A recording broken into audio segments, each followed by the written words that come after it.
Hi, Sasi Valooran ചേട്ടൻ. നമസ്കാരം. താങ്കൾ എത്ര വർഷമായി സിനിമാ ഫീൽഡിൽ?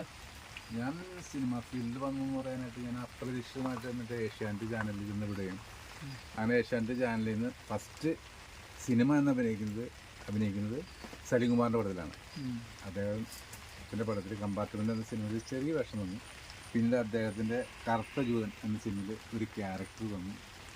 പിന്നെ വേറെ പടങ്ങൾ കിട്ടി. തൃശ്ശൂർ പേര് കുറ്റം, പിന്നെ വേറെ രഞ്ജൻ പ്രസാദിൻ്റെ വൻമുറ എന്ന് പറയുന്ന സിനിമയിൽ കിട്ടി.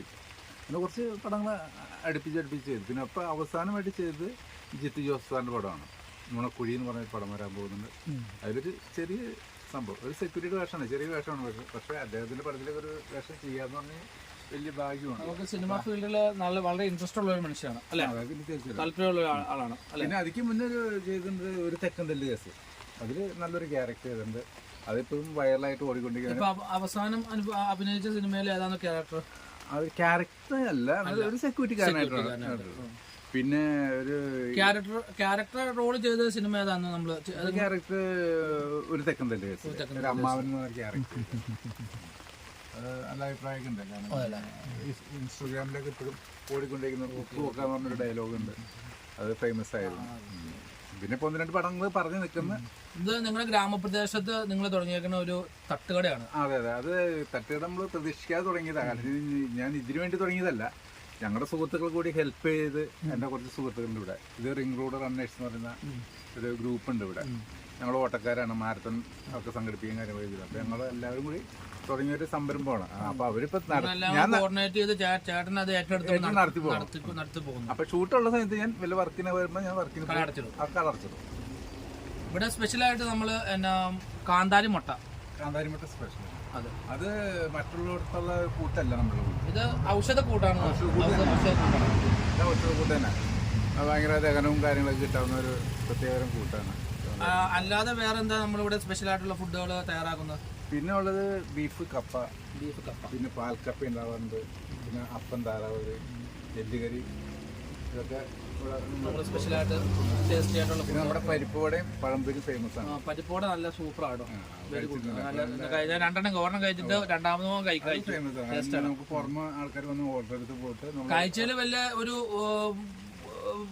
കാണാൻ വലിയ ഇതൊന്നും ഇല്ലെങ്കിലും കഴിക്കുന്ന ഫുഡ് സൂപ്പറായിരിക്കും. അതാണ് ക്വാളിറ്റി ഫുഡ് ആയിരിക്കും. വെളിച്ചെണ്ണ മാത്രമേ ഉപയോഗിക്കും. ക്വാളിറ്റി ഫുഡും ടേസ്റ്റി ആയിരിക്കും. ധൈര്യമായിട്ട് കഴിക്കാം. അതും വെളിച്ചെണ്ണ നമ്മൾ പിന്നെ നാട്ടിൻ പ്രദേശത്ത് ഈ ഒരു സെറ്റപ്പ് തന്നെ ഒരു കഴിക്കാൻ ഒരു നല്ല വൈബ് ഉണ്ടാകുന്ന ഒരു സെറ്റപ്പാണ്. എയർപോർട്ടിന്റെ അടുത്ത് എയർപോർട്ടിന്റെ ലാൻഡിങ് കാര്യങ്ങളൊക്കെ നമുക്ക് കാണാം. അത് കാണാൻ വന്നവർക്കാണെങ്കിലും കഴിക്കാൻ ഒരു ഫുഡ്. ഈ ഒരു കട എപ്പോഴും വേറൊരു കടകൾ ഈ പ്രദേശത്ത് ഇല്ലാത്തതുകൊണ്ട് ഇല്ലാതാനും ഓടി വന്ന് കഴിക്കാൻ പറ്റുമോ നല്ലൊരു സെറ്റപ്പാണ്. അടിപൊളി.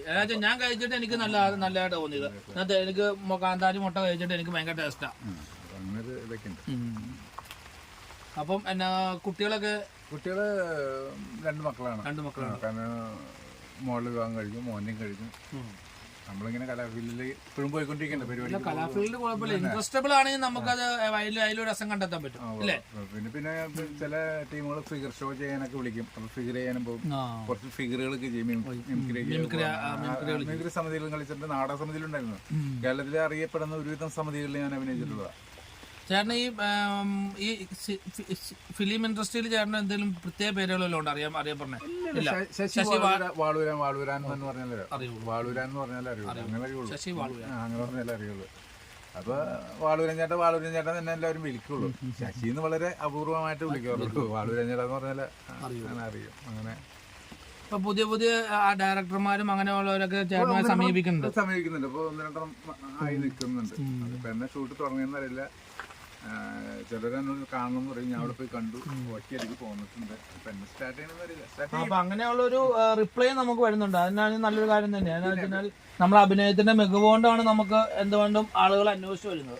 പിന്നെ ഇപ്പൊ നമുക്ക് വേണ്ടപ്പെട്ട 1-2 അസോസിയേറ്റ് ഡയറക്ടർമാരുണ്ട്. പിന്നെ കാസ്റ്റിംഗ് ഡയറക്ടറുണ്ട്. അതായത് രാജേഷ് നാരായണൻ കൊടുങ്ങല്ലൂരുള്ളതാണ്. അദ്ദേഹം നേരത്തെ ഒരു വർക്കിന് തന്നെ വിളിച്ചിട്ടുണ്ട്. അദ്ദേഹം 1-2 വർക്ക് എനിക്ക് ശരിയാക്കി തന്നെ. പിന്നെ ഒരു ഷൈനു എന്ന് പറഞ്ഞിട്ട് വർക്കിലുള്ള അസോസിയേറ്റ് ഡയറക്ടറാണ്.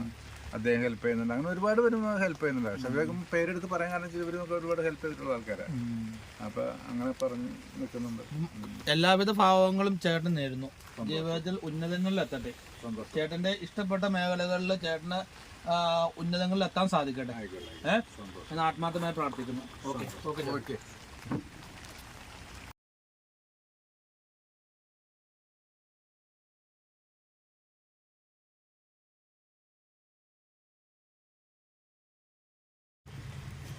ഞാൻ പണ്ട് അഭിനയിച്ചിട്ടുള്ള നാടകത്തിലെ ഡയലോഗാണ് ഇപ്പോൾ പറയാൻ പോകുന്നത്.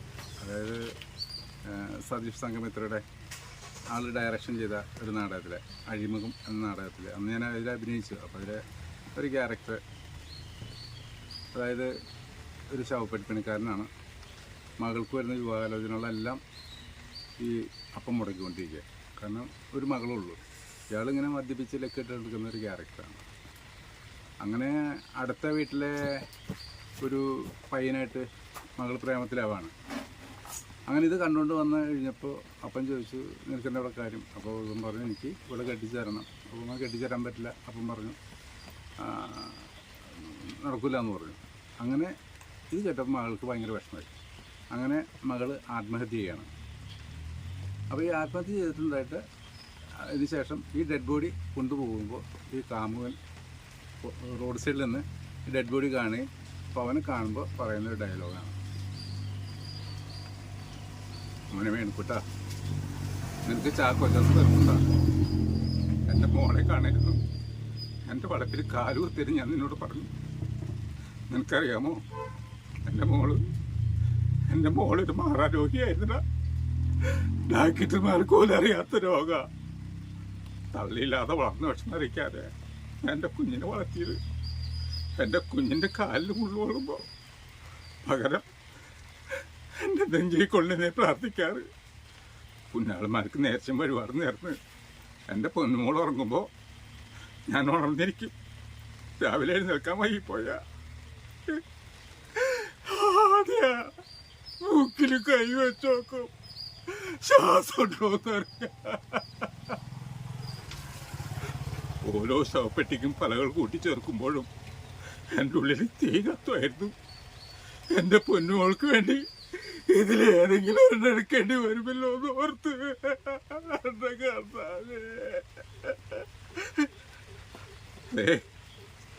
കുഞ്ഞായിരിക്കുമ്പോൾ അവള് പറയും, അപ്പച്ച പുഴ നീന്തി കടക്കണമെന്ന്. തോളത്തിരുത്തും. അടുക്കളെത്തുമ്പോ എൻ്റെ പൊന്നുമോള് പേടിച്ച് നിലവിളിച്ചു, അപ്പച്ച നീരുമോളെ കൈ വിടല്ലേന്ന്. പക്ഷെ കൈ വിട്ട് പോയില്ലടോ എൻ്റെ മോള്.